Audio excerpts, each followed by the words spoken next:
And welcome back, footy fans, to another episode of Donnie's Disposals. I am your host, Coach Donnie Hess here, back with another AFLW round review. Damn, this season is already a third over. Come on, ladies and gentlemen. This is the point of the season. I get really frustrated because we are seeing some fantastic football. We are 4 rounds through. We have 8 rounds still to go, and I am loving what I am seeing. This footy season has been fantastic. Cannot wait to talk footy. Joining me today, my co-host, one of my favorite female footy friends who I love, who writes for rookieme.com, rookiemecentral.com. Love her to death. Now she's shaking her head. She must have had a job change since the last time I talked to her. I apologize on that. It's Ali Collette. Ali, it is great to see you. Thank you for having me. Yes, unfortunately, I lost that job back in March. So yes, I'm unfortunately, sorry. not in the central crew anymore. Well, my apologies. I definitely probably should have asked in our pre-chat, but we were having too much fun getting after the AFL about what they're doing wrong. So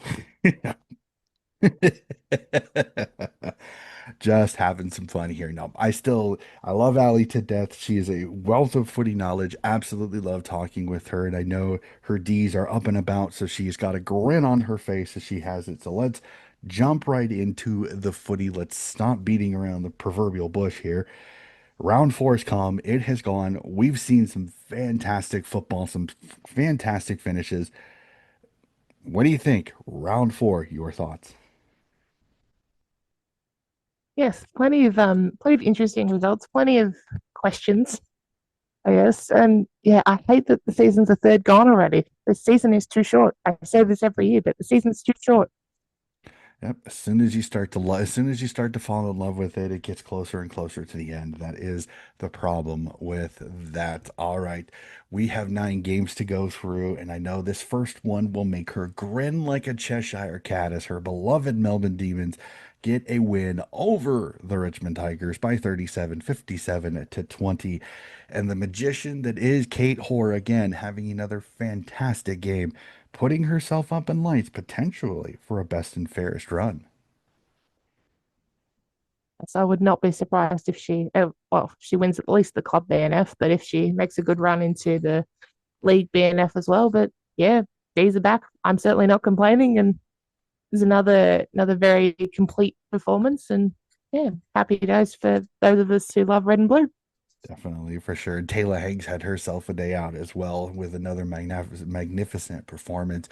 The Tigers, I want to give them a hug because they've just keep getting beaten from pillar to post. They fought with injury. I know Katie Brennan didn't play in this game.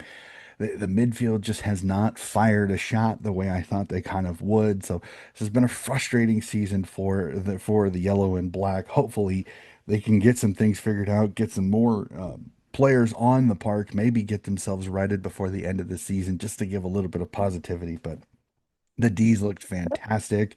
Eden Zank had been incredible. Absolutely loving the way the D's are playing right now. Seeing some of these youngsters, Alicia Pisano has had some, Layla Ebert coming from the Sandful. I know I watched her at North Adelaide. She's been fantastic on the defensive end. Molly O'Hara, your young draft pick, has played some good solid football. So loving the D's. I think they're cherishing their draw a little bit. They haven't had as difficult a draw as some years before, so and they're definitely capitalizing on it. So we'll have to see how the D's go. They are going to be a team that I think I agree with some could find themselves with a zero next under the L column as the season goes on, a lot longer than some of the top of the table teams. Let's move up to People's First Stadium up on the Gold Coast as the Suns, the rickety, injured, being held together by anything adhesive that they could find, get a win over the Giants 52-33. How good is Havana Harris? She looked fantastic in this game. Neve McLaughlin has done everything she possibly can. The Irish woman, even kicking a goal in this game. How fantastic. Love it for the Suns to get the win. But another long season it's looking like for the GWS Giants. Yeah, full credit to Gold Coast for I've had my concerns about them for much of this year because they've have not looked competitive at all. But you've got to make the most of, got to play who's in front of you, got to make most chances. But yeah, I do. I am very concerned about GWS. I've been speaking to some GWS fans recently, and they're just frustrated. Like they're kind of trying to think of the word, but yeah, it kind of feels like the AFLW side's been a little bit forgotten about. Like Hmm. I, I, I remember Cam Bernasconi's first year, and I think it was his first game against Bulldogs. That the way he was wanting the girls to play, it was looking really good. But yeah, I really hope he goes the end of this year because they need a fresh start. Go go hire Tanya Hetherington. She knows how this club works. She knows what the struggles are have been over the past couple of years. I think she's the perfect fit to come in and get things right for the Giants. Yeah, no, I won't disagree with you on that. It doesn't help that they lost Elise Parker in that first game. Okay, let's just be 100% honest. She is the straw that stirs the proverbial GWS drink. There's no argument there. Losing her And Alicia sucks. Eva as well. Agree. Yep. A lot of your veteran leadership are both out. I was going to bring Alicia in here just a little bit. I mean, I know you've got superstars. Alicia Dowd has come in and played fantastic. Zarly Goldsworthy is an elite level talent. I think honestly, she's another one that kind of like in the men's competition. If she was playing in Victoria, I think Zarly Goldsworthy would be on everybody's name list. But because she plays with GWS, she doesn't get the kudos that I think she deserves. Zarly is incredibly talented. Love her to death. I want her to have some success. Unfortunately, it's just something is not clicking. I don't know what it is. I know injuries happen. That's going to be the responses. Injuries happen. Everybody's dealing with some kind of injury. Well, not every team. Sometimes you have a team that literally look at the Brisbane Lions. Very few injuries, and the injuries that they do have are not affecting their performance. It's affecting their depth, not their performance. But with GWS, unfortunately, Elise Parker has been that player that really has been their engine starter. She gets the footy, she gets it out wide to their runners, then it goes in. The best thing about the national draft is you've got some youngsters I see as being the future. Caitlin Sirhoy has another great game, kicks a goal in this game, looks fantastic. You have like I said, you have Zarly Goldsworthy. You have some youngsters, but right now, they are in desperate need of more talent, and being in the New South Wales market is hurting them. And I think the success of the Swans hasn't helped either because the Swans have literally thrown everything behind the women's a little bit. And I worry that GWS hasn't done the same thing for their women's program as Sydney has, and I think that's the frustrating part. And again, I want the Giants to be successful. I want them to be up there competing, making finals and things like that. Contrary to what some people may think as a Swan supporter, I want GWS to be successful. I think a good GWS is great for Sydney. I'm maybe it's a little weird thought process for some people, but that needs to be there because it will only help both clubs if they're both competitive. So this was a very, very frustrating game for me. I agree. Just with the GWS fans, this is a Giants team. If you look at some of the people, some of the names on paper, there's some talent here. It's just not clicking. Whether Benasconi gets relieved of his duties or not at the end of the season, I don't want to say. It's 4 rounds in. I know again it's a third of the way through the season. Right now it's not looking good. It is not. Who knows? Maybe something changes. I don't know. I'm crossing my fingers. I'm touching wood. I'm doing everything I can that maybe it does, but we'll have to see. But all all all credit to the Suns with no Charlie Rowbottom, no Claudia Whitford. Wow, an impressive performance. Seeing the youngsters of this team play well, like I said, Nee McLaughlin was fantastic, the co-captain, but Havana Harris looked fantastic. Nevit, Darcy Davis, some youngsters that are going to be fun to watch as they get a little bit older, as they get a little bit more experience, and being able to get a win without Charlie Rowbottom through the middle, a round of applause to Reece Shaw for getting his first win, getting some confidence into the group. Let's see him have a crack now. They've got the first win. They got the O off their back. great for the Gold Coast Suns. You wanted to say something, Ali? Um, yeah, Gold Coast are an interesting one because yeah, they've got the talent, they've got building as well. Queensland again this year are going to be stacked draft pick wise. The number one Yeah, overall I girl worry. is a Queenslander. And everything I'm hearing, this girl is incredible. Mm, yeah, heard a lot of good things about her and the rest of that draft crop. But yeah, Ah, GWS as well. I kind of feel like they're the forgotten middle child in a weird way. yep. Like Sydney have come in, they've had the assistants, and GWS have just kind of been forgotten. Yeah, there's probably some club things as well, but yeah, as you said before, they've got the talent on paper, but it's just not clicking. I don't know what, and that's the frustrating part because they're they've been there. They're one of those. They've been a club that's had so many years, and I don't know if they're sitting in that weird dichotomy. And the worst part about it, if you're a Giants fan, is the fact is that there are Giants players that have crossed town and had some success. Ali Morfitt, Beck Privatelli, Jazz Grierson now have I was all about to say even Jazz have Grierson. have crossed over to the other side to the red and white side of the city and are seeing success. I mean, if you look at Ali Morfitt when she moved over, she had her first season where you could tell she was getting up to full speed. She was still super young, but she slims down, she gets her running patterns better, and then she goes for an all Australian. I mean, it's hard to look at. She was on GWS's roster. Jazz Grierson comes over. She gets delisted from GWS, goes over to the Swans, and now she's one of their key defenders this year. Incredible intercept defending. She looks fantastic. She looks brand new as a player. It has been incredible. So it's this weird thing where it's like, is it coaching? Is it list management? Is it cohesion amongst the group? I don't know. But right now, Mm. Sydney is being taken over by the Swans, who, again, are only 4 years old or 3 years old. They're being taken over by the Swans. Four. It is four. Um, you would think I would know. You'd think I would know. Come on, coach. Come on.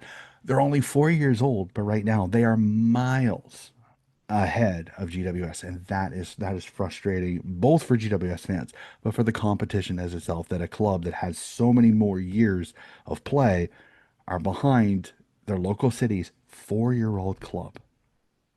Mm. Why that is, we may never know. I think that's the Mm. frustrating part. So let's, and I don't want to kick GWS again. To my Giant supporters listening, again, I want nothing but the best. There are several players on your club I absolutely adore. I love Alicia Eva. I had her on the show. She was incredibly kind, and I agreed with her. I said if she would have sent me a GWS t-shirt, I'd have wore it. I'd have wore it. I don't care. I have no issue with that. Love GWS. Want them to do the best that they can. Unless they play Sydney, that's the only time I cheer. I will barrack against them. So let's jump to it. Icon Park, one of the sensations of this season are the Carlton Blues, as the Blues get a win over a scrappy, tough, fighting side in the Western Bulldogs, a 16-point win, 49-33. I love the doggies. Carlton has been one of the stories of this year because I know in my preseason preview, I had him as a bottom four side. I will openly mea culpa raise my hand on that one. I thought they were too tall, they were too slow, they would have no pressure.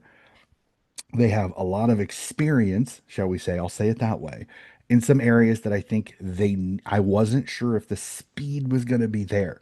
Man, have they proved me wrong. And I appreciate eating crow on that because they have looked sensational. Seeing Brienne Harrington back to her best, being one of the best rucks in the competition, man, that is awesome to see. Tara Bohanna looks like she's got some more life into her up for it. It's been fantastic. Darcy Vesio has found their way into some better form, which has been fantastic to see them playing well even in the back line. I know a lot of people were a little bit debated when there was talk of them moving to the back instead of staying up forward, where they've been fantastic for the Blues through those first few years of the competition. It's incredible seeing Abby McCabe playing well, the youngster out of that. Mimi Hill. This is a young side that get after it. Kaylee Shearer with another fantastic game in this one. but the doggies are fighting. This young squad led by Ellie Blackburn, who buried that goal in this game. She looked absolutely fantastic. Love seeing Ellie back in on the park. One of my favorite players in the competition. Absolutely love Ellie to death. They're getting after it. They may not be getting the wins, but they are getting after teams, and I love seeing the doggies fight. It is incredible. Yeah, absolutely. They're an interesting pair of sides, Carlton and the Bulldogs. I agree. Carlton look better structurally, look more methodical with their ball use, and just look like a much better side. One issue I've had with Carlton for years has been their forward line, and it's just not really working. Hmm. Bringing in Tara has been absolutely brilliant because it's allowed them to have that second focal point in attack and has allowed other players like Harrington and others to come through and do their thing as well. Hmm. Bulldogs are an interesting one. I think they're still building. They caught a lot of sides off guard last year, and no one was expecting them to do any good. This year, I feel like it's still another year of building for them. Wins might not necessarily come as easily. They were very impressive against Richmond, but don't get me started on Richmond. That's a rant for another day. But yeah, I feel like it's I don't know if consolidation is quite the word I'm looking for, but yeah, I love the way that Cam Hyatt is building things. I love Cam as a coach. She's an amazing woman. I think it might be a bit of a painful year for the Bulldogs, but the reward long term is gonna come. So stick with it, Dogs fans. It's gonna be a bit of a topsy turvy year, but I can see things going in the right direction. The building blocks are there. I mean, you've got some incredible young talent. You've got the double hyphen in Christy Lee Western Turner. Elaine Grigg, I think, is doing exactly what she did at the Sample W. She's a tackle pressure machine. She tackles. She gets holding the balls. She kicks goals. She gets after it. Love watching Elaine Grigg. She's been an incredible addition to the Western Bulldogs. Again, I agree with you. This may not be a season where you're going to get a ton of wins, but you're going to see building blocks. They are building. They are setting a Lego set. They're getting that structure base for the rest of for the club moving forward. Absolutely love it. Carlton, they're a smoky to beat anybody at this point. They've already pulled one upset off. They've got some good build. They're playing some fantastic football. Carlton's going to be a team I'm going to have my eye all over this season because they're going to be a team. They're going to cause some headaches at the top of the table. It's going to be so much fun. Speaking of the top, let's head up to Kansas, Kazali Stadium up there, Kazali, which as an American is kind of funny to hear that probably sung by an American, as the Hawks get a win over St. Kilda 40-17. A little bit more offense than last week against the Western Bulldogs, but again, still not 100%, I think, where the Hawks want to be. I think they want to be a high scoring side. They want to be a high energy side. Again, up there in Cairns, a little bit warmer, maybe a little less energy come the fourth quarter, but the Hawks getting it done. Fantastic win. The Saints, Nick Del Santo, a little frustrated because after that incredible win to start the season over the Crows, kind of decided to trip on their own 2 feet, shall we say, if we are the Sainers. Yeah, we are talking about how things are not going not going to plan at all at GWS. I would honestly put St Kilda in the same boat I agree. because they've got they showed round one how good they can be, and I'm sure others were thinking, okay, maybe this is the year that St Kilda come good. Yep, No, I agree. that St Kilda from round one, they are on a different planet at the moment. And I have garnered a bit of a reputation as a bit of a Nick Del Santo hater in terms of not being a fan of his coaching. I don't think he's the right fit for St Kilda. Mhm. Um, and it frustrates me because they've got the talent there, and I am good friends with a number of St Kilda fans, and to see their frustration every week, Yep. yeah, it makes me sad. So, but full credit to the Hawks. They've got their mojo going. I believe they're still undefeated. Yes, I think they're Yep. one of four. Five. But yeah, five. Sorry. Now you're good. um, Yeah. but yeah, in Cairns is always going to be a tough ground to play at because the conditions are just not exactly football weather. But Yeah, Anya McDonough. I just want to have a quick shout out to her because she's playing so well this year. She's such a good key forward for them.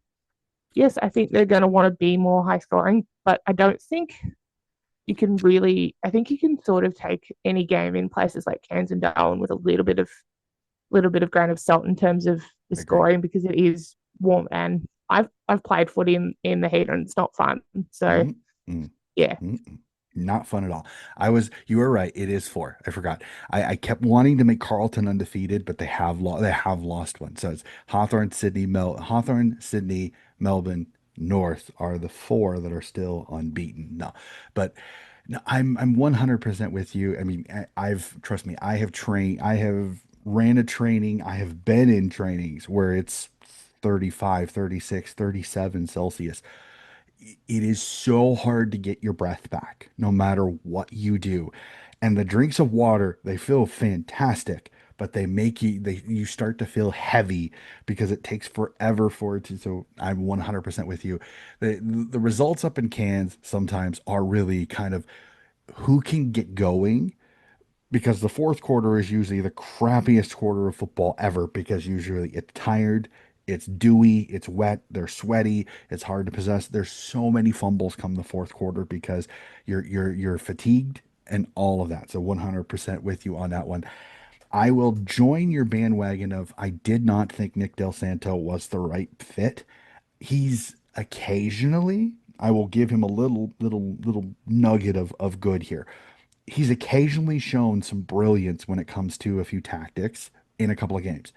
But I'm going to say this a little bit.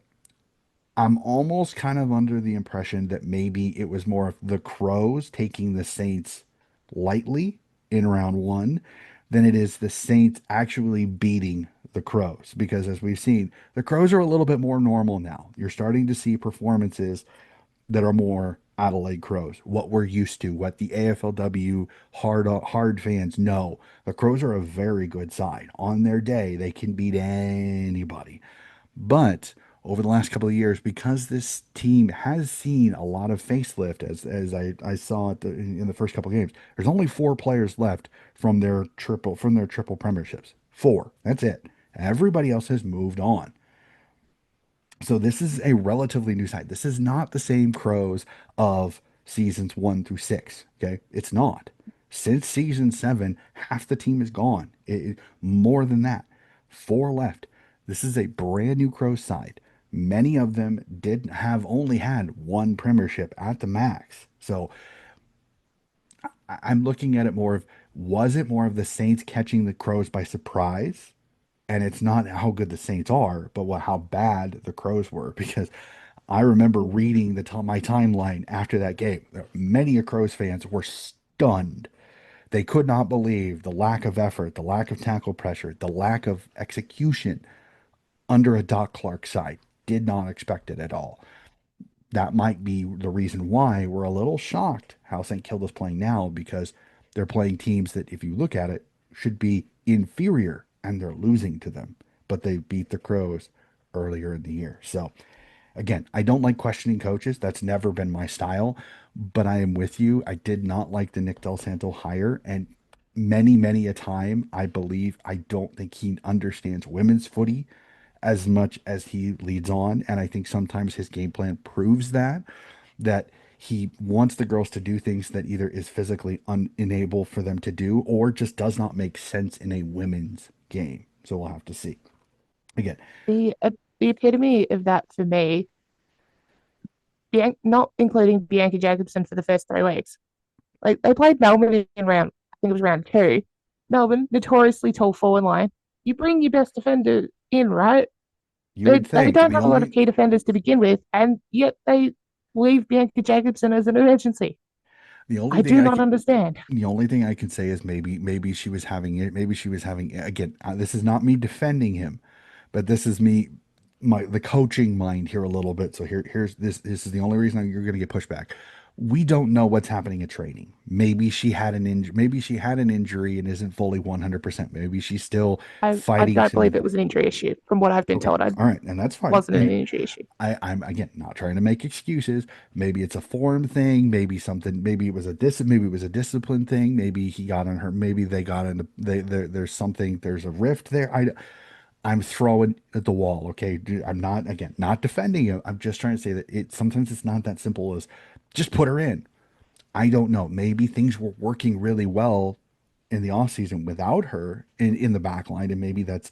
But then I look at it and go, with a talented player like Bianca Jacobson, why aren't you finding a way to get her on the field in other places?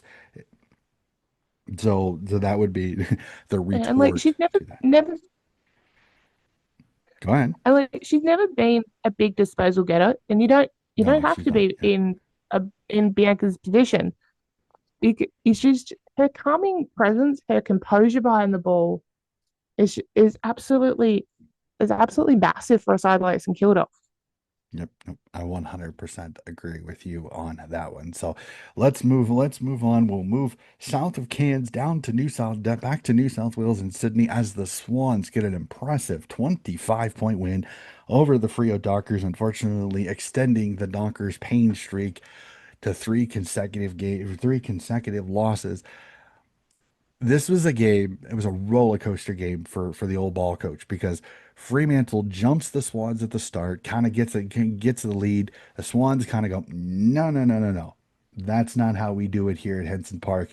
Kind of kicked it up. The third quarter, the Swans absolutely blitzed the Dockers, taking a huge lead and running away with it in the end. The Swans have looked incredible. A couple of quick mentions personally for me. Holy crap, Chloe Malloy, there's no way you can tell me you meant to kick that goal, but you're going to take it all day long, which I absolutely loved. And I love that she actually took the Mickey out of herself in the interview later when she was like, funny that I kicked that goal and then missed the short shot off the post. I love her. I love her ability to take the piss out of herself. Absolutely love it. And Zippy Fish, you little superstar, with that inside out kick to get her first goal.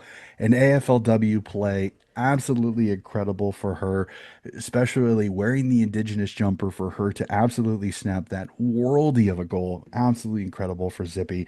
Might have been a quieter game for her, but I'll say this, her defensive plays in this game were just as important. There was one time she was one-on-one with a defender, still made the tackle, did not let the ball get out. She had a couple of incredibly well-timed spoils. And when she did have footy in hand, she did not bugger it up. I'm loving Zippy Fish, but I also want to give some love. The Sydney defense has looked incredible this year. I have absolutely been impressed with what the list management has done. I walked into this season going, they may be the deepest section of the ground for the Swans. And the scary part is it is still so young because if you take Maddie Collier out of the defenders, the average age is less than 27. It is incredible how young they are. You bring in Ash Van Loon, she's still under 24. You still have Brenda Tarrant, who's under 26. You've got Zippy Fish back there. Like I said, Jazz Grierson and Maddie Collier really extend the average age of this. This is a young side. Julie Sullivan is still under 25. A lot of the defenders for the Swans are still young. This is a young, talented defense that has played very, very well. The midfield, sans Sophie Hurley, which I think some Swans fans were a little worried going into this game with no Sophia Hurley in it. They looked perfectly fine. Lucy McAvoy stepped up, went into the wing. I'm loving seeing Darcy Maloney's playing well. It has been incredible. Allie Morfitt being back, you can tell a difference between last year without her and this year with her. It has been incredible. Seeing Cynthia Hamilton kicking goals, seeing Chloe Malloy kick goals, Beck Privatelli, great to have her back. I think she brings a little more marking ability up forward. Here's the thing. I will give Scott Gowans. He is not afraid to pull a trigger and give a player a shot. Priva was fantastic. She came in, she did not sulk, she did not suck, she got after it. Did she get on the goal scoring? No. But there were many, many things that she did I thought were fantastic. She competed, she marked the footy, she worked her tail off. Sarah Grundon coming in, first game of the season, kicks 2 goals in this. Fantastic. Now, Dockers side, Ashling McCarthy, Turbo. God, they're difficult to stop. They were incredibly good in this game. It was so frustrating watching it because Tanya Kennedy can only do so much. We've only got one of her, and she was back and forth between those two all day long. Both were incredible. The Dockers team, I feel for them. I want to hug my Dockers fans because this is where the shortened season really hurts the Dockers because they've had to face Brisbane, North, Sydney in 3 consecutive weeks. And I think in a normal season, if you had these three with the rest of the competition, Fremantle I think they are talented enough. They should make finals. The problem is with a 12-game season and a 3-game losing streak, I worry this could cost them a final spot, which is difficult to look at because this is a talented team. It's a lot like Geelong, where your fixture can absolutely destroy any chances of finals because you're playing the best of the best instead of playing everybody. So sorry, I've went on a long rant there. Fremantle, I think were really, really good. Okay. I think they were really good. This was a very competitive game. I know it's 25, but I think it was really a 2 or 3 goal margin for most of the game. The third quarter is what really killed the Dockers.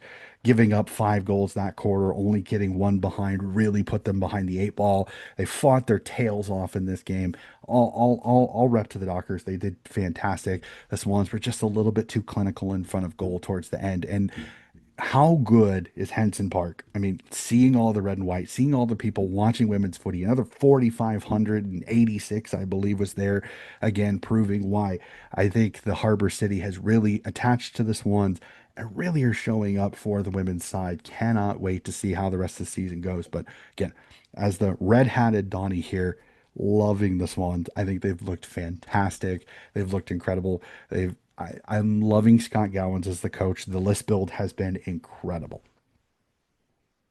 Yeah, I feel like the Swans are in a similar camp to Melbourne in the sense that once you get all the key players back, they're a completely different side. Like 100% agree. even Monham, who had her injury issues last year, she's come back and has slotted in seamlessly. And yeah, full credit to the Swans. They've got all the pieces now and can be really competitive. But I just wanted to touch on Freo because they're one of a couple of clubs that honestly confuse me. Uh-huh. I agree. Round one against Port, they're looking really good. They're looking really solid. And even like quarter one this week, they jumped this one and were looking really good. I'm thinking, okay, this is going to be interesting. But yeah, apart from that, they've been awful.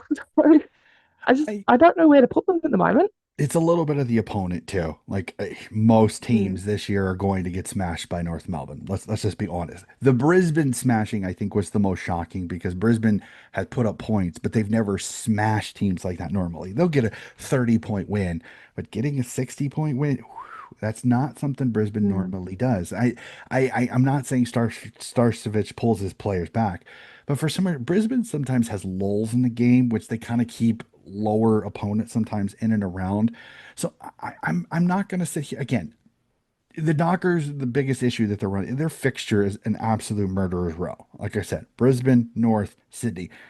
Because of the way Sydney's playing this year, that's a murderer's row 3 rounds. Most teams in the competition are going to go 0-3 in those 3 games. Most teams. There are a few that are going to go through and maybe go 2-1 or 1-2, but most teams are going to go 0-3 because that's how good those 3 particular opponents were. I again, I worry it's going to be a lot like Geelong last year. I think the Dockers are probably going to be one of the best sides to probably not make finals. If you look at them on paper, Stannett's back, Turbo's back, Aisling McCarthy's playing well. Haley Miller has actually found that forward, kind of half forward role really well. I think she's played. Gab Sullivan's been able to go anywhere on the ground and make an impact on it. They've got youngsters. I know Holly Eifold made her debut in this. She was a little bit quiet, but again, first game of AFLW doesn't surprise me a bit, and they were without Emma O'Driscoll. So, and to play as well as they did, only falling by 25 without one of their better defenders and one of their ball moving defenders out of their back line. I'm gonna give Frio a little bit of grace here just because of I saw the opponents. I see where the opponents are sitting on the ladder right now. Okay. Except for Brisbane, the other 2 teams are finals teams right now. And I think all three will be. I think Brisbane will be in the finals come round 12. I think that will be, I don't think I'm jumping off too high a limb on that one. So I'm going to give the Dockers a little bit of grace, a little bit, just because, again, that's a three game set. That's very difficult. So speaking of Brisbane, great transition, coach. It couldn't have worked out any better if you tried. As we go to Norwood Oval, as the Adelaide Crows and Brisbane Lions again treat us to an absolute classic, as the Lions do it again with their hoodoo as they keep their hoodoo over the Crows, getting another win over the Crows 41-38. A cracking game of football. Two of the better teams in the side have an absolute classic. Rock'em sock'em robots. They kept punching, and finally the Crows were the ones to fall. As the Lions get the win in this one. An incredible game of football. As per usual, though, there has to be a little bit of talk because a late free kick gives the Lions the win.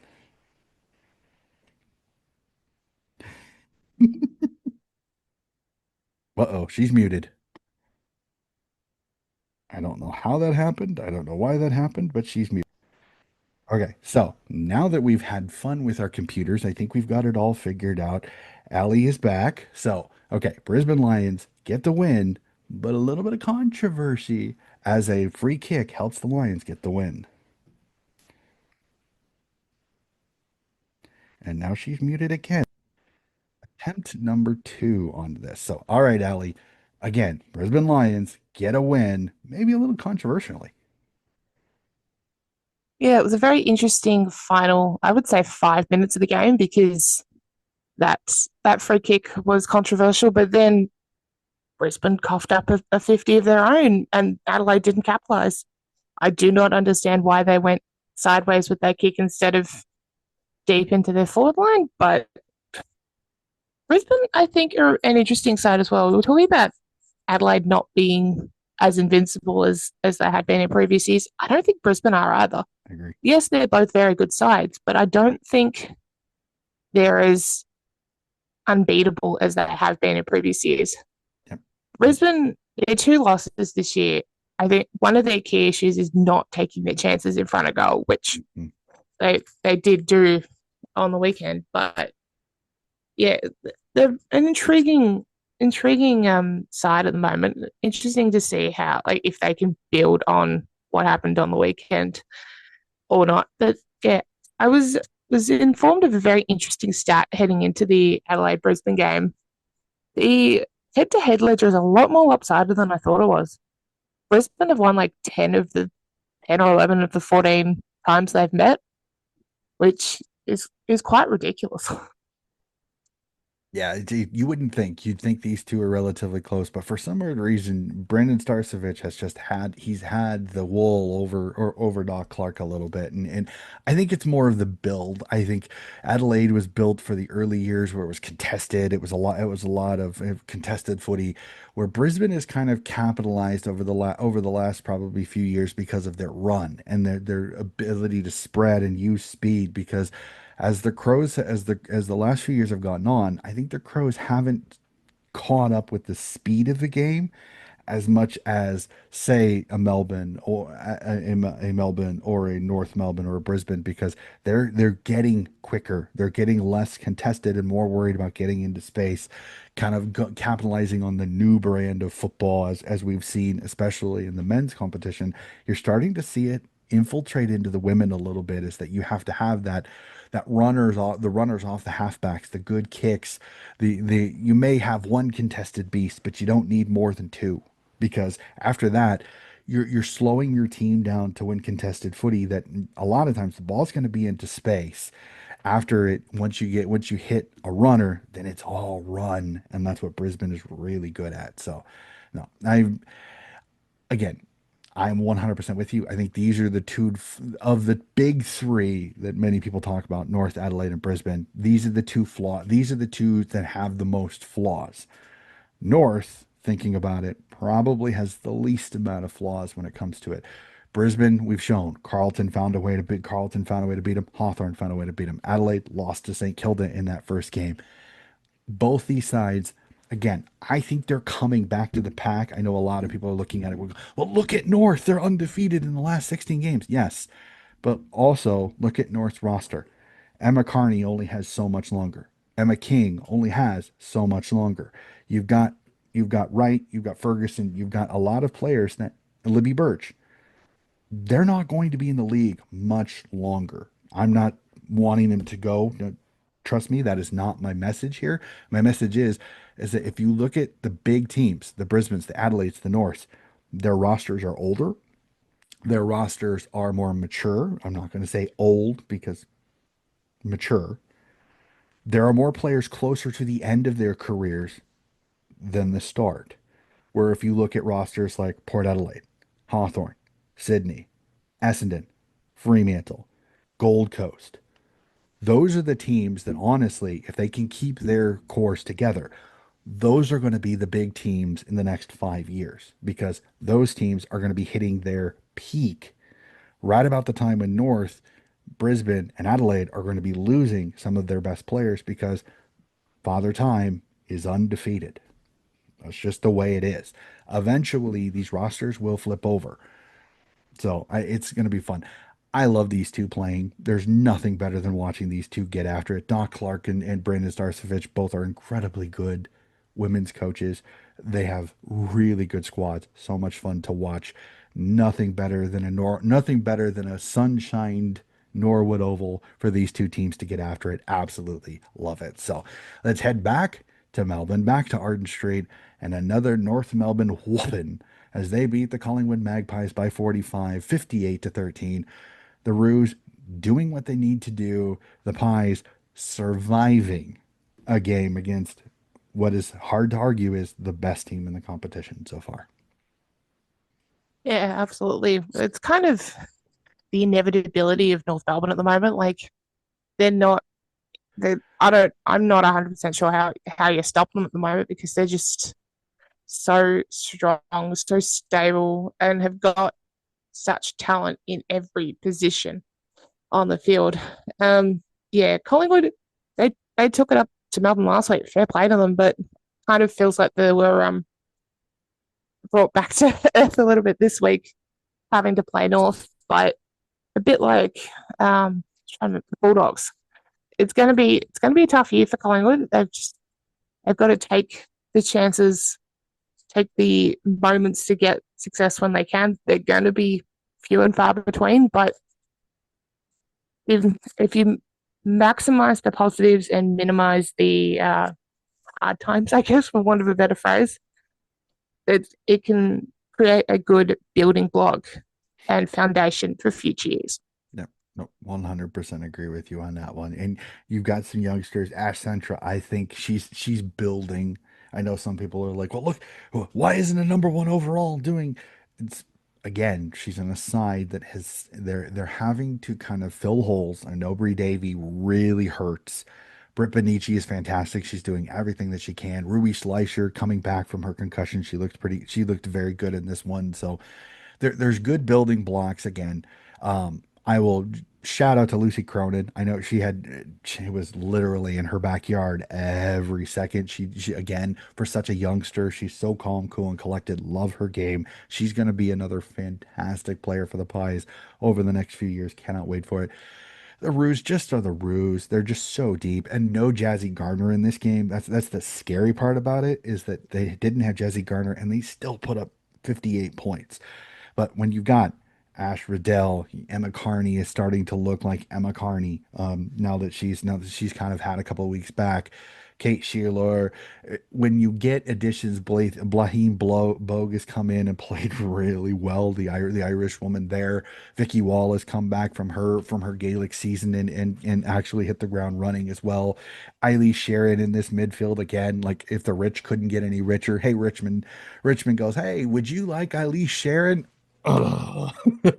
I can't tell you trade period when I saw that trade go down. I loved it for Elise Sharon. I really did. But I went, no.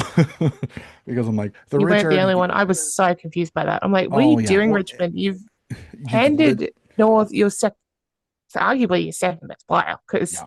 Eilish was such help to Monconti. But Yep. yeah, Yep. Yep. As soon as that trade went down, I went, well, the Emma Carney replacement's already in the fold already. So I don't know. It was frustrating. Again, this Roos team, they're just so good. Like, there's just no other way to say it. I'm not going to sit here and beat around the bush. They're so good.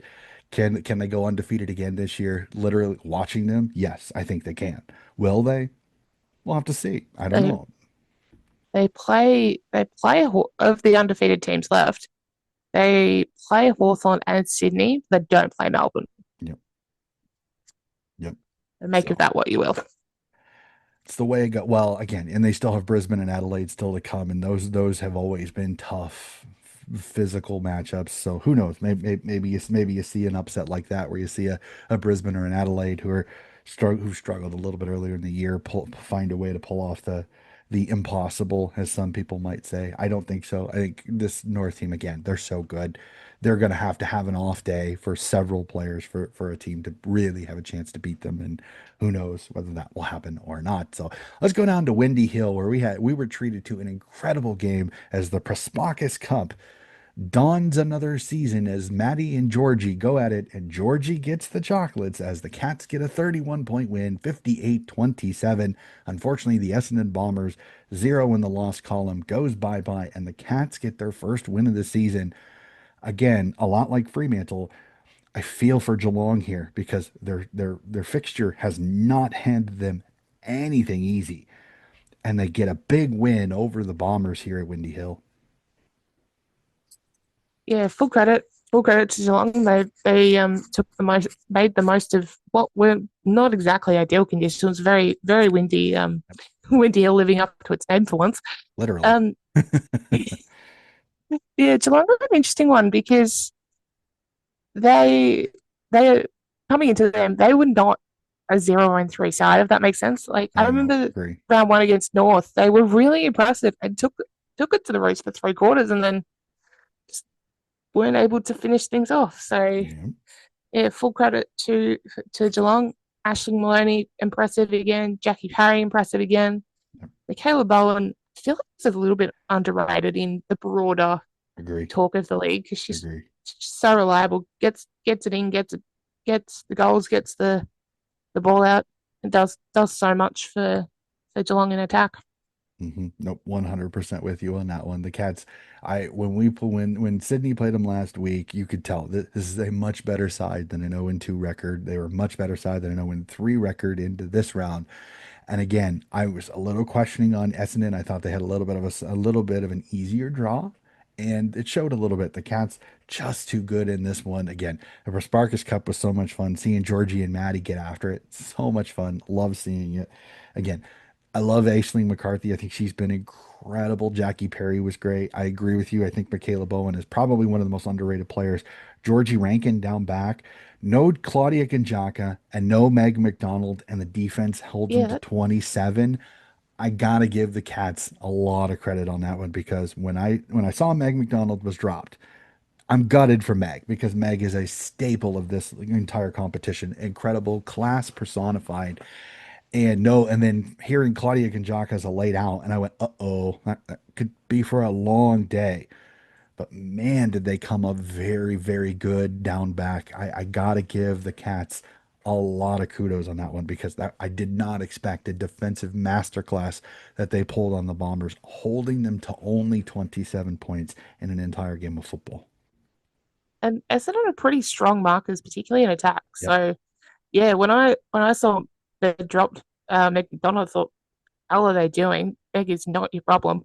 And then yeah, saw Ganjaka was laid out. I'm thinking, oh, this is yeah going to be an interesting one. But to be fair to Essendon, losing Steph Kane and Brooke Walker as well is Yep. not going to make your afternoon any easier.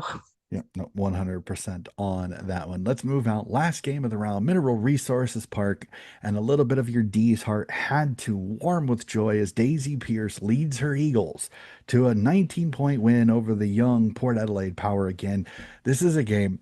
This is the future. These are two teams that are the future of this competition because you look at so many young guns. I mean, just off the top of my head, this is just off the top of my head. Matilda Schultz, Shanae Goody, Piper Window, Molly Brooksby, Lauren Young, who we still haven't seen yet. And then let's flip to the other side. Lucia Painter, Isabel Lewis, Charlotte Thomas, Ella Roberts. Holy crap, there's some incredibly young talent on both of these sides. Now, did all of them play in this game? Absolutely not. Piper Window's still out. Lauren Young is still out for Port Adelaide. They've been fighting with injury. Port Adelaide fought their tails off. Matilda Schultz again showing again another incredible performance by the young ruck again. Right now, I have a hard time seeing her and Mim Strom not being the two fighting for that ruck spot on the All Australian. But West Coast, man, Ella Roberts, incredible. Isabel Lewis doing fantastic. Lucia Painter also doing very, very well. It is so much fun to watch these two young sides because they got after it. The West Coast Eagles supporters are starting to show up. They are seeing that Daisy Pierce has got this side up and about. Could we see finals for the first time for the West Coast Eagles? Yeah, my my data loves that Daisy's coaching and what she's doing with these Eagles because it's very scary. But also part of me is like, can you stick around with Melbourne? But yeah, full credit to the Eagles. The fact that everything's just clicking so well and their best players are so young as well. Like, I think I don't maybe 21, 22, absolutely ridiculous. But yeah, everything's just clicking and clicking along for the Eagles at the moment. I remember who they've got this weekend, but 2 weekends is going to be a very interesting clash for them because they've got Melbourne at Casey Fields. But yeah, Port is one that is a side that just confuses me, honestly, because yes, they didn't beat Freo in round one, but they matched it. They were solid enough. They'd go and belt Gold Coast, which, to be fair, in hindsight, it's probably you can take that one with a grain of salt considering where Gold Coast are at. And then yeah, they were competitive against the Eagles on the weekend, but didn't quite match it. I love Lozanelle. I love what she's doing with the power, but I just don't know where to put Ford at the moment. Yeah, some of their injuries are really glaring right now. No Lauren Young, which Mm, I think would help their forward line a little bit because they're having to throw Indy Tahu forward because they're not getting Ash Woodlands being moved around. She's the most frustrating part of this group right now because I don't think she has a spot because they're not wanting to put her forward, which I think is one of her best positions. So they're moving her into the midfield. They're playing her at ruck as a secondary ruck behind Matilda Schultz, or even putting her through the midfield, which I don't mind, but you're losing her marking ability and her goal kicking, which it's a mm, little puzzling for me. So Lauren Young's return hopefully should balance that forward line out, which then you could push Indy Tahu back to the back where I think she's a little bit more natural. She's done pretty well up forward, but I think she's just a mm. little bit more natural. She gives you a little bit bigger body fullback in the back, which then frees up Molly Brooksby to be able to use her kicking ability off a half back. Ella Heads has come in, and I think she's actually played pretty well, but she's showing a Mm. lot of what I saw at Sydney. She can get the ball, she can kick it, but her accuracy is the one thing that's really, I think she needs to work on just the tiniest bit because she's got a great kick, but it's not always hitting the target. And I think that's the frustrating part a little bit for them. I don't know. And It's a poor team again. I think they're dealing a little bit with the little bit of the sophomore blip a little bit. Shanae Goody is not always making as much impact as she did the year before. Matilda Schultz is still Matilda Schultz. She's going to make an impact because she's a ruck. That's going to happen. But Abby Dowrick is down, and you really look at it, they don't have Piper Window, another good ball-winning midfielder. She's not playing right now. Caitlin Wedlin, another ball-winning midfielder, is out with a knee injury. She's done for the year. They're fighting injuries, and I think Lauren Arnell is having to move so many pieces that it's kind of throwing the entire group off because the cohesion that they had last year, they didn't have a lot of injuries. A lot of people could play in the same position the entire year. This year, she's moving magnets because she's trying to fill holes because of injury. And right now, because of the magnet moving, the entire group is kind of running around like headless chooks a little bit. They're losing places that they probably shouldn't have. So I'm going to give the and Port a little bit of a pass this year because, again, harder fixture, injury issues at the start of the year, and even so far this year has not helped. So, but I'm not going to discredit West Coast at all because West Coast was magnificent. Again, what mm, Daisy is doing with this young, vibrant they get after you. They are an absolute bulldog. I love this Eagles team. They're so much fun to watch. And when you've got Lucia Painter kicking goals, Ella Roberts already stamping herself as one of the best in the competition. Again, can she be there on best and fairest night? It'll be fun to see because I know through the first 3 or 4 rounds, it is hard not to hear Ella West Coast Ella Roberts 3 votes. Like it's hard not to see that because she's been incredible these first few rounds. So I cannot wait to see her growth. And to add to it too, I looked up their opponent. We have a Western Derby this week. So they face Fremantle at Fremantle over. That Oh, is going to be a good one. Cannot wait. mm, And a fun Sunday slate. I may actually get my popcorn and stay up awful late for this Sunday because this is the Sunday slate. Hawthorn v Adelaide, Brisbane v North, Fremantle v West Coast are the 3 games on Sunday. mm. And I just wanted to mention with Port's injury issues, you didn't mention Janelle Cuthbertson. Yep, that's Like the other she's one out too. as well with a knee. Yep, So now having her and having to move Tahu out of position, yep, that's not gonna make your life any easier. yep, yep. It's like I said, it's there's so much magnet moving because of injury and everything like that, and form a little bit too. So it's been fun for the Eagles. Well, Allie, that is all 9. That is all 9 games covered, talked about, gone through. Let's go to the burning questions section, and I want you to put your fan hat on, and I want you to answer me this truthfully, okay?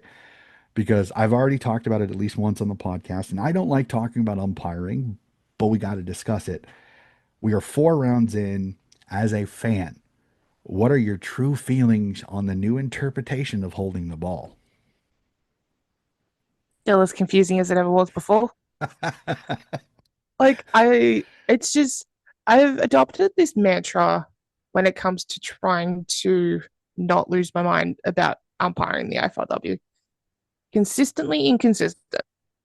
Agree. Like I don't I struggle to find any consistency with their calls. Full credit to umpires, it's not an easy job. But yeah, you've just got to get that consistency. Like this is the National League here. You can't be that inconsistent. Well, as long as here's the only thing that I will argue that I will say. If it's inconsistent both ways, I'm okay as long as it's the same. But what really gets me hot is when you get a call one way. Okay. So say Carlton is playing the Western Bulldogs and you get a tackle that's called a holding the ball. That is quick, like pick up the Western Bulldogs person picks it up, puts it in one arm and gets tackled, gets called holding the ball. But then 3 minutes later, a Carlton player does basically the same thing Mm, and it doesn't get rewarded. Be consistent on how you're calling it. That is my biggest pet peeve. I don't mm, mind the interpretation. I think it's gone too far. I think the mm. men is the complete opposite. I think you have all the time in the world to get rid of the ball. It takes forever for them to call holding the ball. And the women, it's like boom, and it's holding the ball. So that's like I want something like in between. Let the players have a little bit of an opportunity to get rid of the football. I don't like this because I agree with what one of my co-hosts said is that all you're doing with this new interpretation is putting it to the point where players are not going to possess the ball. They're just going to keep slapping it around and it's going to be like 6-year-old soccer games. It's going to be 32 players chasing after the ball because nobody wants to pick it up because as soon as they get picked up, boom, tackle, oh, holding the ball. We're That's already seeing that a bit at the moment, I think. exactly, and that's my point is that I get what they're trying to do, but I think it's going. I think instead of turning it to 6, they've turned it to like 9. I think they need to Mm, dial it back to 7 or maybe 6 a little bit instead of from the men's 1 to the women's 9. It's got to be at a 5 or a 6. It's got to be something in between the two, and I think then fans will be much happier. I mean, I think in the Swans Fremantle, I think there was like 14 holding the ball calls for the Swans on Fremantle, which that's a lot. I mean, I understand footy, but that is a lot of free kicks for holding the ball, which I don't think all of them were there. I will admit, even as a Swans fan, I will admit a few of them should have been balls up. I don't think that. Fremantle player had enough time to dispose of the football. And the one arm is trapped in the one arm while the defender is wrapping the legs. So there's no way they can drop the football for a kick without it being an illegal disposal is just ludicrous personally to me. I just don't understand it. But so that's my one. I'm not usually a umpire basher, but that's the one issue I have is I think the instructions that the AFLW referee umpires have gotten this year, I think is a little too far. I think they got to dial it back just the littlest bit. So, as we've discussed a couple of times for my second question, we're a third of the way through the season. I will go to you, Allie. What do you think is the story so far through the first four rounds? I, how can I pick one? There's so I know there's many. so many. Uh, um, that's really tricky because, like, Well, you want me to go and I'll let you think a little bit more? I already have mine. um, hmm, I've got a couple in my mind because, like, part of Sure. me's thinking, like, Melbourne are back. Last year was a take it with a grain of salt because injuries hit Melbourne really Agreed. hard. Part of me's like, GWS. Like, it's where do they go from there? St Kilda. What do we talk about the Swans and they're them looking so good? And do we talk about Adelaide and Brisbane coming back to the pack a bit? Do we talk about North? North just doing a North. Yeah, I don't think I can limit it to one. I will here's what I will say. For me, for my story, it's Daisy Pierce and the West Coast Eagles. Because Yeah, look at yeah, Daisy as well. if you look at the West Coast Eagles history in AFLW, Daisy Pierce is their fourth or fifth coach in their entire competition's career. She already is their all-time leading wins coach, And she's not even through two seasons. and she's not even through a season and a half. Yeah, So exactly. I some people will say, well, that's a coach, that's an awful low bar to jump over. I get it.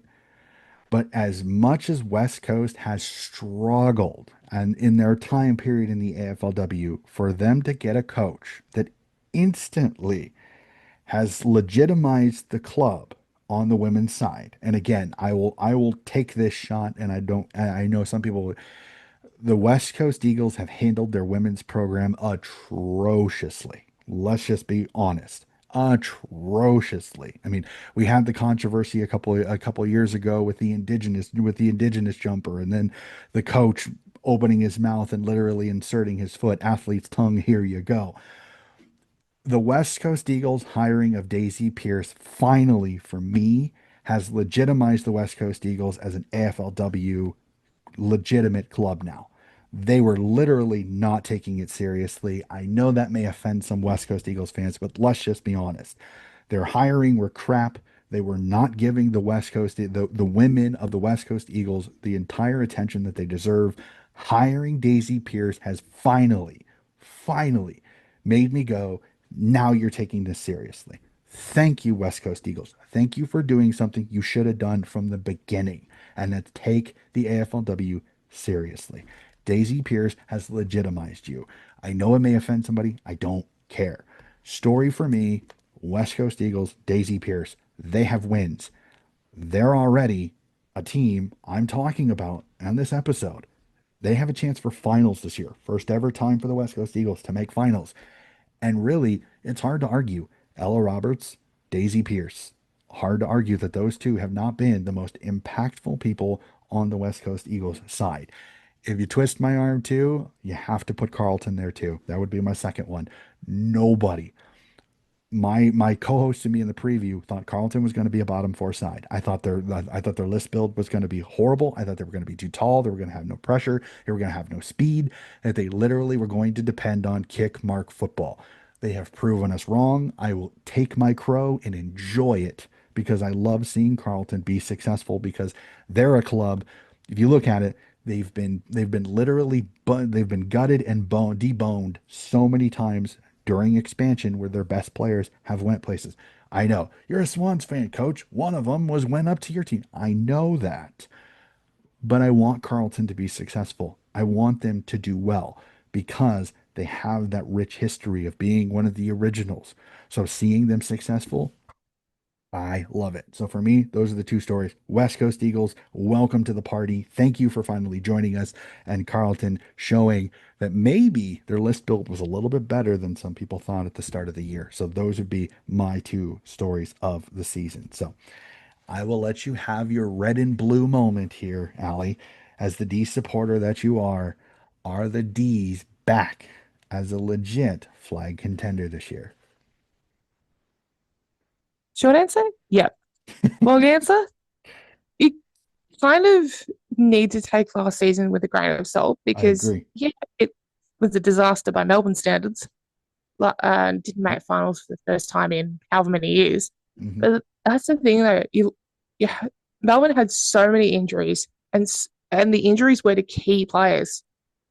Like even players like Eden Zanker went down for a while. Yep. Taylor Harris had her issues. Gab Colvin had some issues back end of the year. Hmm. There was just so many key players that went out, and it it killed Melbourne's season in the end. Hmm. But now that everyone's back, fit, firing, all the pieces are there. Bit like your Swans. Everything is just there and clicking. And as a Melbourne fan, it is glorious. Well, and I will say this too, and I only want to expand just the tiniest bit is last year was also the first year where you legitimately saw losses from the Melbourne Demons through expansion and free agency. If you really think about it, Melbourne somehow escaped a couple the expansion with Port, Essendon, Hawthorn, and Sydney. They escaped untouched, which was baffling to me a little bit that somehow a few of their players didn't get snatched up because of being on a premiership side and all that. So last year, if you really think about it, going into last season, it was the first time they were having to deal with Liza West left the building. Um, Libby Birch left the building. Budge, I'm trying to think Maddie of who else. Gay, Casey Maddie, Sheriff, Brenna Tarrant. exactly. Well, But Brendan, honestly, I think the biggest loss out of that was Maddie Gay. I But agree. even then, players like Sinead Goldrick, Wayne Mackin, Gemma Regoni, Molly O'Hare Yep. have filled that. Even like your Shell Heaths and your Paxi Haxmans. And And and I that's it. also I That's would it. also go to Paxi. I think Paxi had one of her worst seasons last year. And then I think there's a combination of she was having to do a lot more because of the injuries and everything like that. So I agree with you. I think you look at you look at previous season as an anomaly a little bit, but they've actually I think they've regenerated pretty well on the run. I mean, again, you get Alicia Pisano, who I think is going to be an incredible addition. She's going to prove really, really valuable in the future. Molly O'Hare, I think, is a perfect pat. Again, this is one of those. The fact that they went to a national draft that particular year was absolutely gorgeous for you guys. I was kind of interested when you didn't decide to take Zippy Fish, which was, I remember on draft night, I was talking with several people who were in the know, and I heard Molly O'Hare was super high on their board. And I'm like, well, that's not a bad decision. Tall midfielder can run through the halfback line, quick, elite ball skills. I think she was a perfect pick for you. She's going to grow I into agree. that side. She's got incredible experience with Paxi Paxman, Taylor Hanks, all that experience behind all that experience there. The D's, I think they're there. Whether they're on North's level is the question because you're also going to look at it as the one thing about last year that does help Melbourne is that they have a draw that's a little bit, shall we say, easier. Again, I don't think the draw is as easy as some people off because again, I think there's more competitive teams this year towards that 6 through 12 marker that previous seasons you probably didn't have. You probably had about 9 teams that were finals legit. And then the rest of them were kind of making up the numbers. This year, I think you're up to 14. I think you really think you're up to 14. I think there's only really 3 or 4 teams that honestly I could sit here and go, they're not making finals. They're not going to contend. And that is, it is nothing personal, but it's just looking through the first 4 rounds.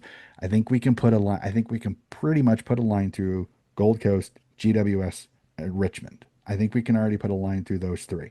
The rest of them, again, Geelong, I think, is a punishment because of fixture. Same thing with Fremantle, but I think they're legitimate finals teams if we had a longer season. So I think this year there's much more competition because you're starting to see equalization start to come out. I know it was difficult when we had three teams that everybody went, those are the three teams that are fighting for finals. Do we still kind of have that? Yes, I still think we do. Melbourne, Adelaide, Brisbane, and North Melbourne are the four, the big four. Has somebody broken into there? I don't think so. I don't think Hawthorn, Sydney, Port Adelaide, some of these teams, I don't think they're going to break in this year. But over the next couple of seasons, then I think retirements from some of these teams like North, like Adelaide, some of the bigger players, they retire. You see the youngsters hit their peak. And then I think this competition is in golden shape to be very, very competitive with multiple teams having a shot for a premiership instead of really about a small pool of four. So, no, it'll be fun. That's Go ahead.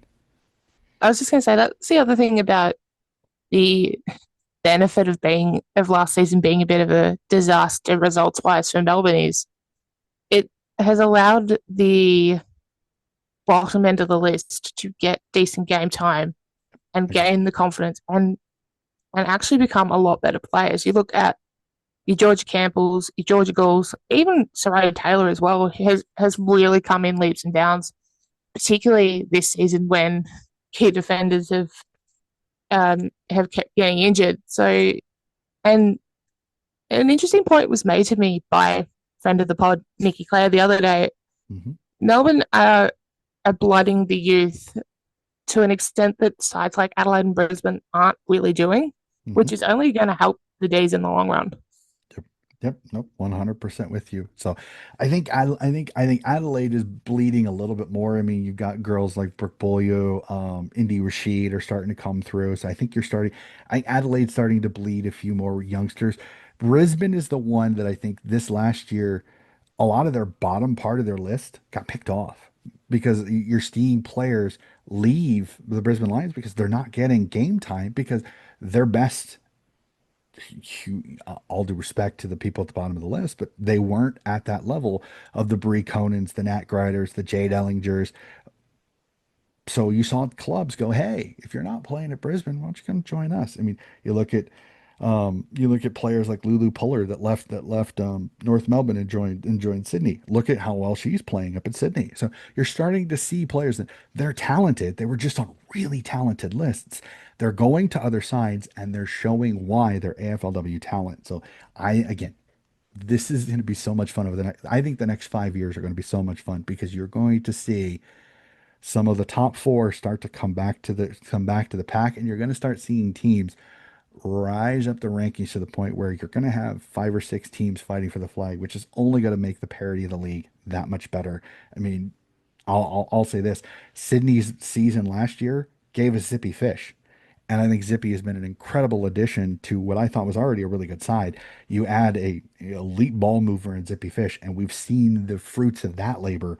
So sometimes a bad season at the right time can actually make your team better. So gonna be so much fun. Like I know Ali and I during out of the break we're going, when do our clubs meet? Because it's gonna be a fun one.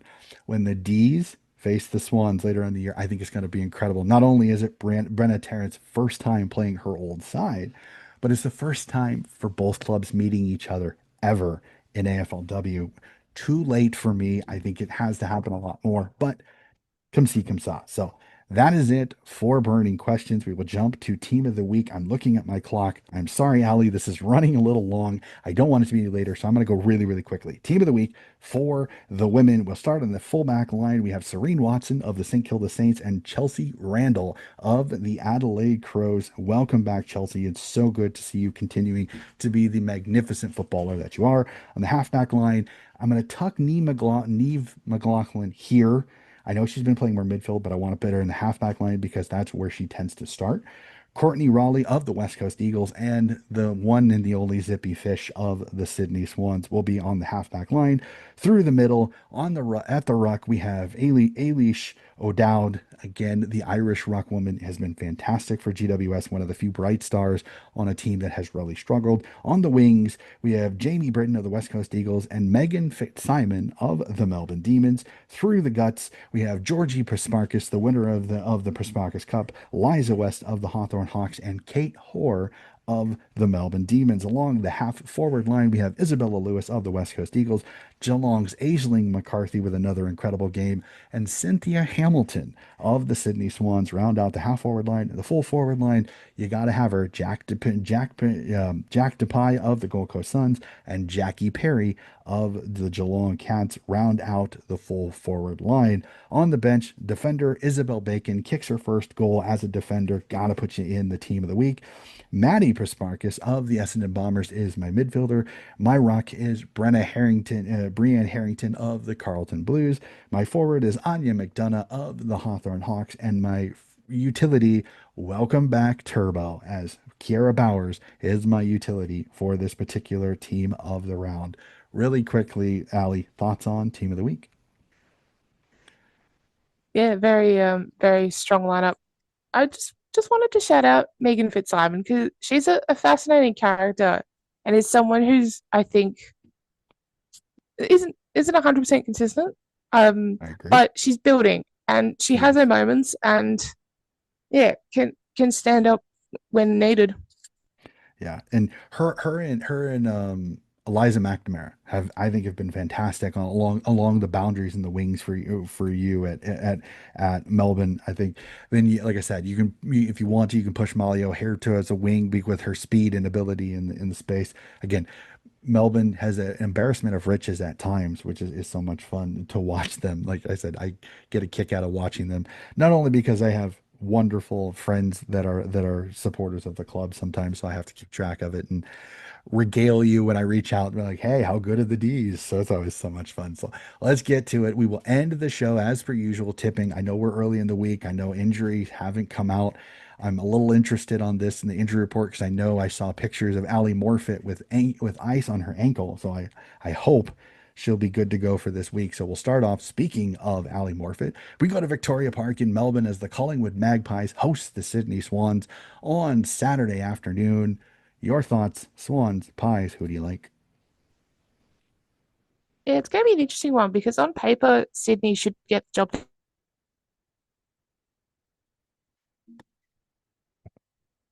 team. So I think Sydney will get the job done pretty easily. But my word to Sydney would be don't take Collingwood too lightly. Yep. I'm 100% with you. This is a danger game for the Swans. Cannot take this Collingwood Pies lightly. I don't think Scott Gallons will do it. It's on the road. It's in hostile territory. Be interesting to see, do the red and white army of the old South Melbourne team show up and put some red and white into Victoria Park. Be fantastic. I like the Swans in this one. But Collingwood a sneaky side on their day. Be interesting to see Acentra, Britt Benici through the middle against Laura Gardner, Darcy Maloney in that midfield. Going to be a fun battle there. Let's jump over to Icon Park as the Carlton Blues take on the Gold Coast Suns. For me, the Blues rolling. The Suns get a win over GWS, but I think that's where the winning streak stops. I like the Blues in this one. My Carlton are just are humming along really well at the moment. Yeah, Gold Coast got the win, but you've got to take the opponent um, into consideration there. Yeah, Tara Bahana, we talked about first games against old clubs earlier. Tara Bahana's first game against the Suns. I think she'll have a field day, to be honest. I think she will have a really good game and Carlton will get the job done too easily. Yep, 100% with you. Over to Adelaide and the Alberton Oval as Port Adelaide host your beloved Melbourne Demons. I'll go with you on this one. D's Port. Who do you like?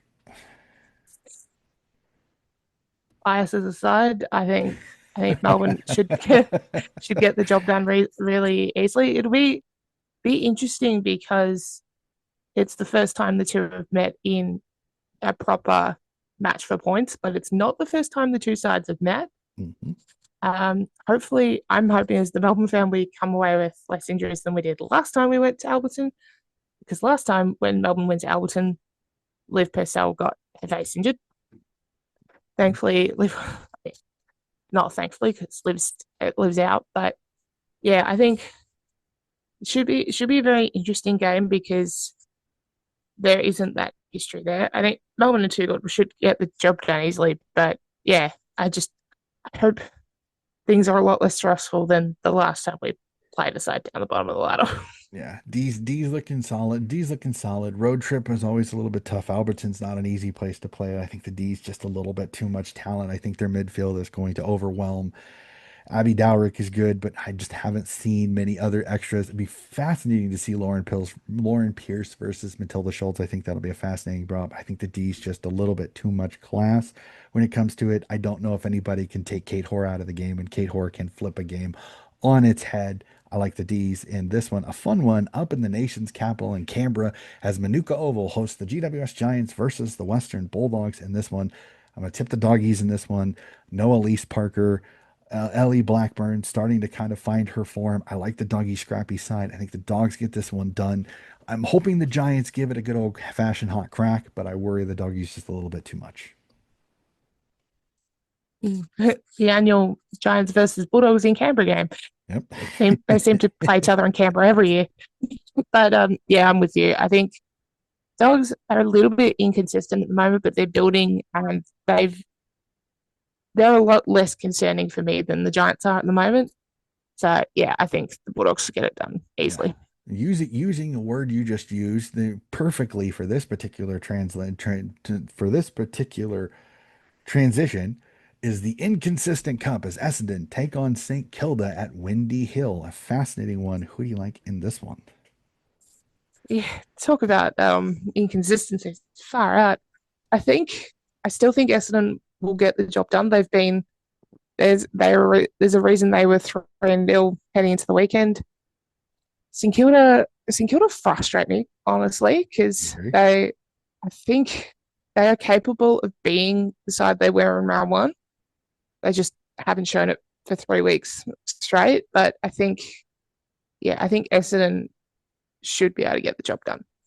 Yep, I'm with you on this one. I got Essendon. I think a little too much firepower here. Again, the inconsistency of St. Kilda really scares me in this one. And I think Maddie Prasmarkas and the Bombers coming off a little, they're going to be a little peeved after dropping that one at home. They're not going to want to lose two in a row at home. I like the Dons in this one. Over to Icon Park as the Richmond Tigers host the Geelong Cats. For me, this is simple. Cats too good. Richmond, too many injuries, too many inconsistencies. Unfortunately, I think the Cats show their might in this one. This one could get ugly early. Yeah, I'm worried for Richmond because it's the Mon Conti versus Geelong Cats.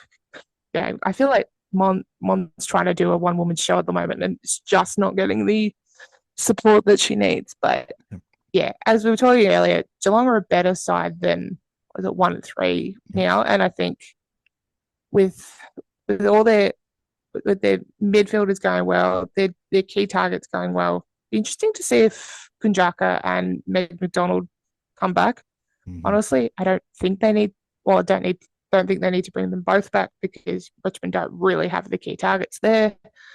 But yeah, I think Geelong get the job done way too easily. Yeah, on that one. All right, let's start the fun slate. The fun last three games are going to be rippers. I may double screen 12:05 a.m. my time over here on Saturday night as we see Hawthorn at Kinetic Stadium at Frankston taking on the Crows.